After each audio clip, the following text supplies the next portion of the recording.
Welcome to a new edition of the Neon Jazz interview series with Tom Christensen and Scott Neumann of the band Spin Cycle on their brand new 2022 CD. They talked about this new project titled Spin Cycle 3, COVID life, and so much more. These two veteran musicians serve up music inspired from their 30-plus years in the New York City jazz scene. With Spin Cycle 3, the band showcases the dynamic scope of their compositions and eclectic nature of their performances that is the hallmark of their live shows. We had them on the show before, and it's always a pleasure to catch up with these gentlemen. Enjoy. First and foremost, thank you for reaching out with Spin Cycle 3. I really appreciate you taking a minute out today. Thanks for having us, Joe. Yeah, thanks you for bet. having us. Yeah, my pleasure, man. You know, COVID began in March of 2020, threw everything into havoc, live music, everything that we know on Earth has been altered. You have a new album coming out now. We're probably closer to the end of this thing than we are, you know, back in March of 2020. So talk to me a little bit about what this album means to you guys to have this come out right now. Go ahead, Tom. Yeah, well, I mean, for us, it's our third CD and really a product of a bunch of tunes that we were playing before the pandemic, that we played on tour, a couple of things from an educational project that we did before this. We did a lot of recording, and then it sort of set for a minute while the whole pandemic thing happened. Now that the band is back out and playing and going to do a tour in April and some gigs and stuff, we thought it'd be a good time to release some of this music that's been sort of sitting on the shelf for a little bit, not too long, but maybe a year or so. We're glad to have the music out there finally. Yeah, we definitely are. I mean, I think we did it kind of in two stages, right, Tom? We did do an educational, and we got a grant. Tom had applied the band for a grant, and we got a grant to do an educational CD, which was fabulous. We did that 3 years ago, I guess, and a couple tunes spun out from that educational CD. And you can, just so you know, those people who are listening who are interested, it is a intermediate into advanced level jazz combo, small group approach to improvising, and has our tunes and a play along with us demonstrating the music. And you can find that on our website, spincyclemusic.org. But a few of those tunes, that was a promo push there, but a few of those tunes, we kind of redeveloped them and brought them into this CD, Spin Cycle 3. And we did one of the sessions pre-COVID and then one in December of last year. So a little over a year ago. So it has been a couple years in the making. We're just glad to get it out. And, we're actually already playing this music and then moving on to the next CD. We're already thinking ahead and starting to write music for that. So, well, what are you hoping the listener gets from this experience? What do you ultimately want them to feel from this album? I think they get the usual stuff served up from Spin Cycle as far as like a eclectic approach. We're sort of a product of our youth. Spent listening to all kinds of music. There's a tune in there that Scott wrote that's a lot like Herbie, like mid-70s Herbie funk kind of a thing. There's some real straight ahead stuff. There's a little bit of free playing. There's a tune I wrote called Drain the Swamp that's a little bit like Southern rock vibe, but in 7/4 with a lot of other time signatures in it. So, it's the usual eclectic meal of music that we serve up on our gigs. And are those tunes that, one thing that's different about this CD is that a lot of these tunes have been played on gigs, fairly extensively before we got into the studio. So we played through a good number of these tunes, more than usual anyway, on gigs. So they have a little bit more development, and I hope people hear that. I would second what Tom said, that up to this date, Tom and I have written tunes, brought them in. We find ones that we enjoy playing and that also resonate with the audience when we're playing, on gigs and running through tunes and, presenting them to people. And the first two albums were very much the same in the fact that they were we're moving around to a lot of different places throughout the CD. In a way, it's kind of like the weather in Kansas and Missouri and Oklahoma, where I grew up, where if you don't like this song, just wait 5 minutes. The weather's going to change.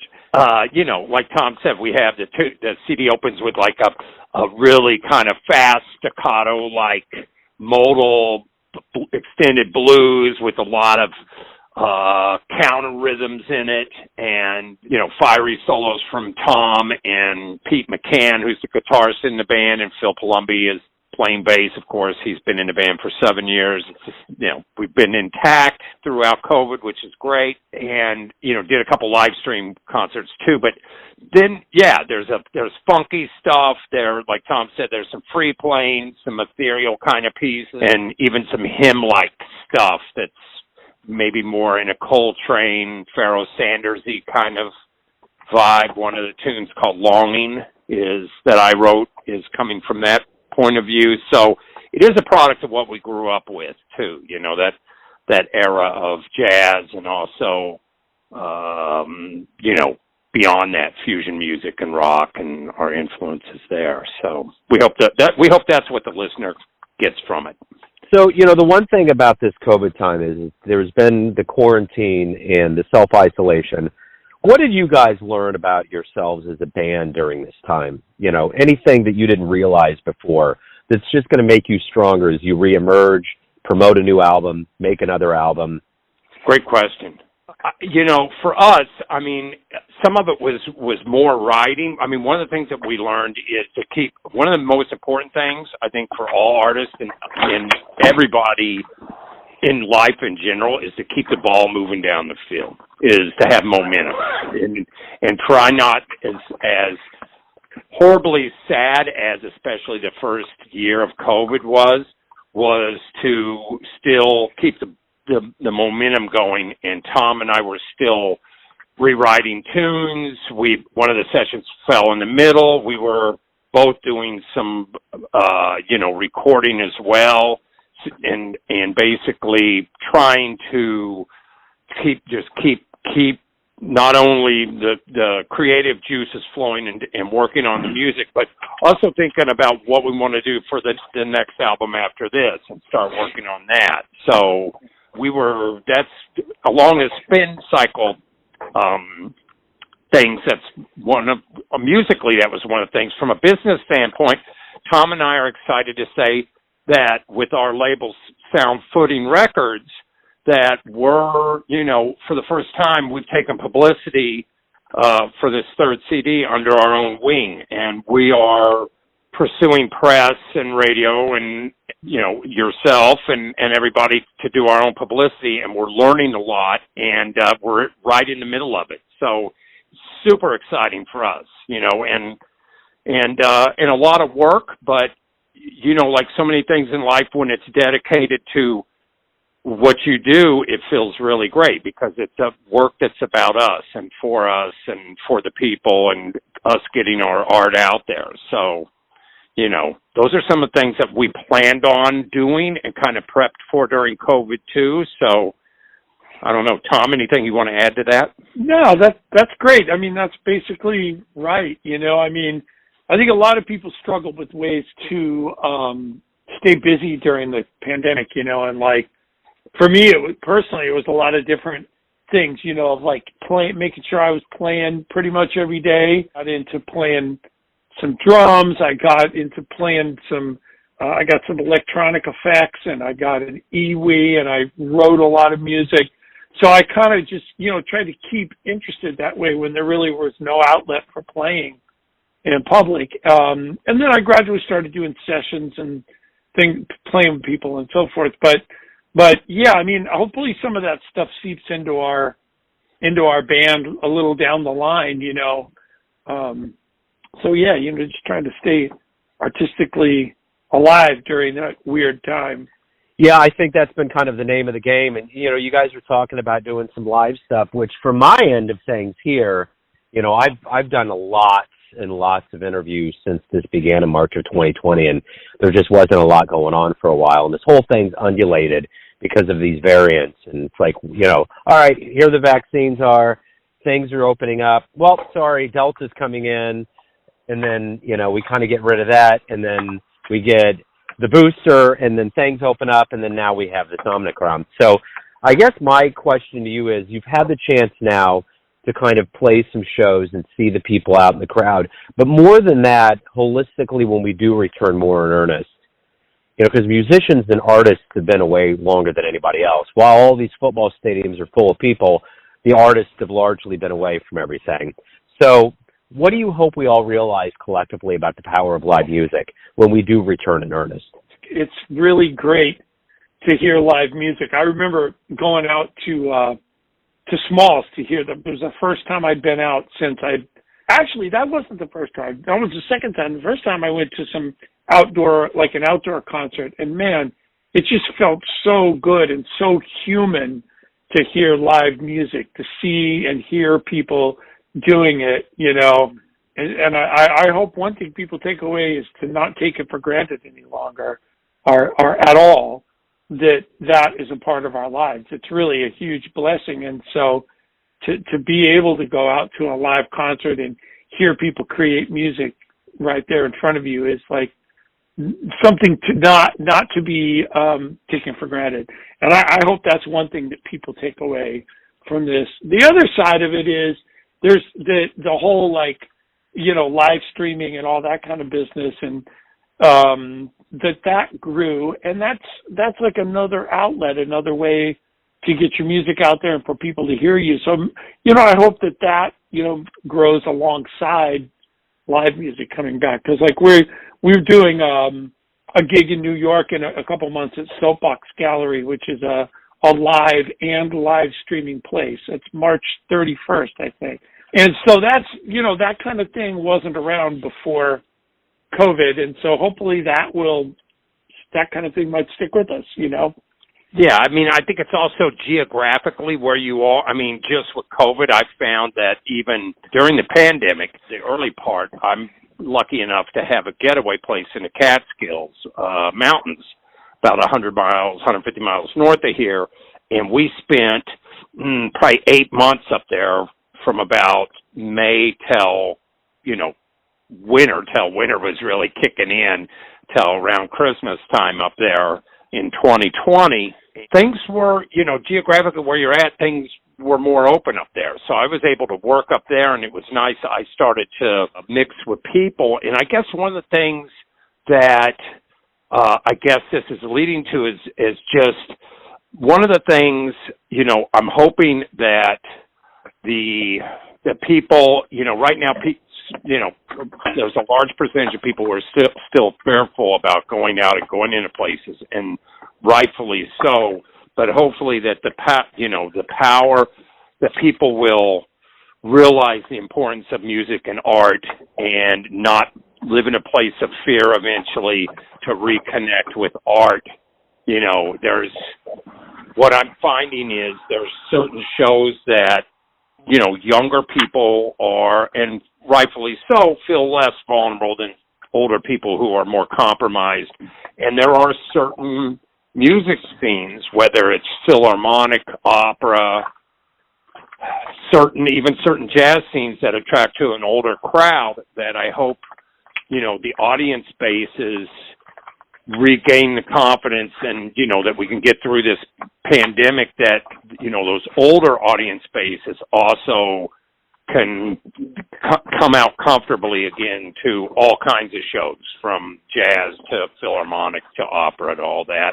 Younger crowds, I'm finding, I go out into New York, even recently in the last couple of weeks, I've gone out, and a lot of these clubs, there are younger people, in already out hanging and are quite comfortable in the scene, and or out and about and feeling very confident. And even tonight, I'm going out with some friends, with my wife. We're going to go to the Village Vanguard and hear Joe Lovano and Bill Frisell and this wonderful drummer, Tyshawn Sorey. And I can't wait.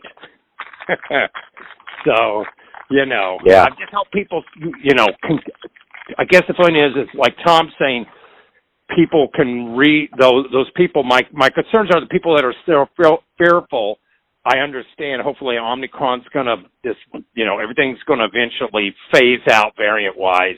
People will get the confidence to come back and, reconnect with music, because I think everyone knows that. So yeah, and it's and I've been seeing shows since this started, and like even like last Friday, there was a wonderful bill. There's a local band called the Grand Marquis, and they've been around forever. They're just total showmans. And then there's a new band called the Freedom Affair, and they were checking vaccination status. Everything was safe and good. So yeah, I think the thing that we all have to realize is that this isn't something that's just going to completely go away. It is totally a part of our lives, and it's going to alter everything that we do, but we can do it. It can happen.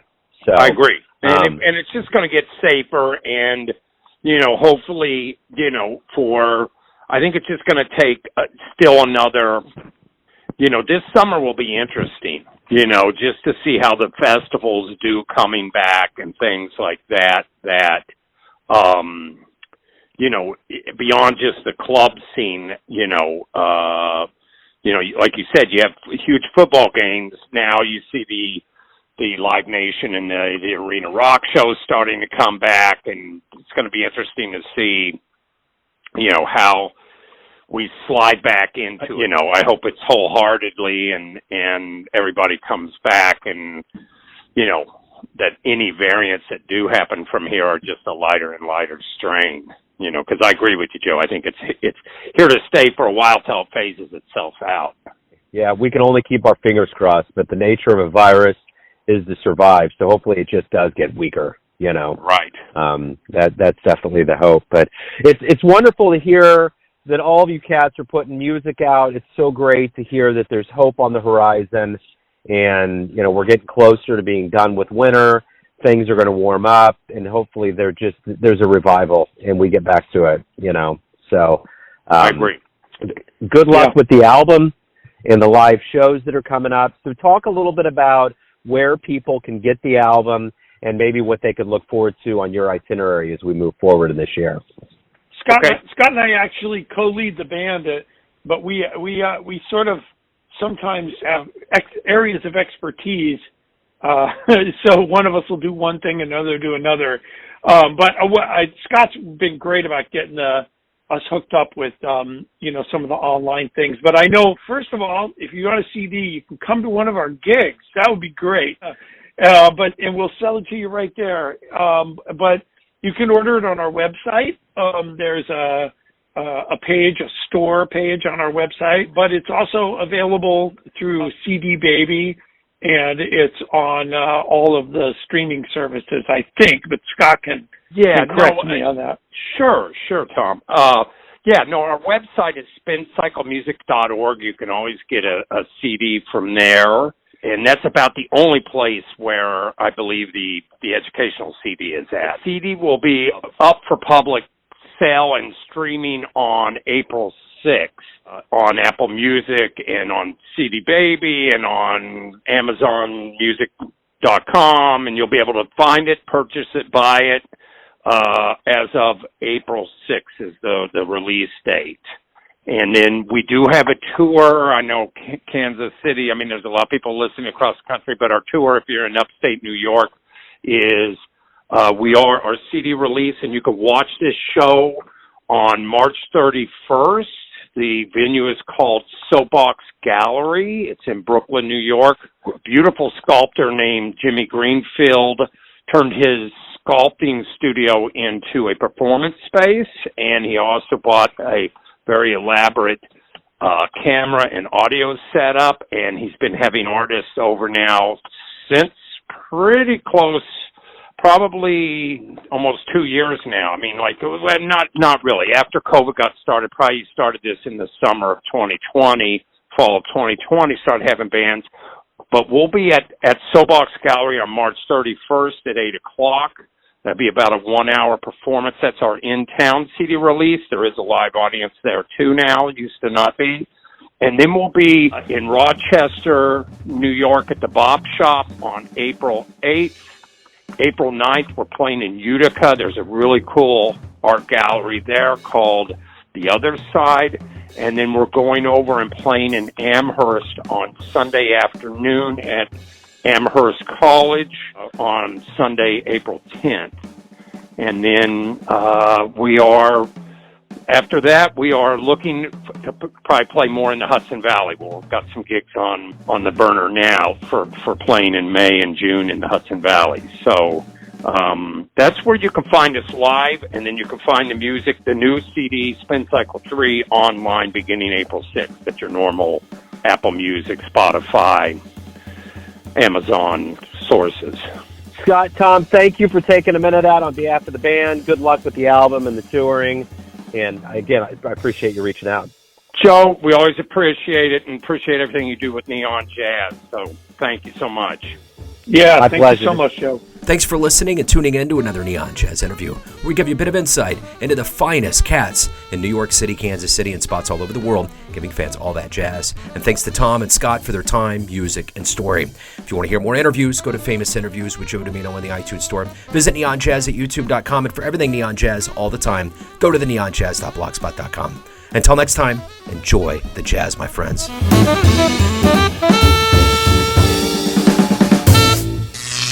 Neon Jazz.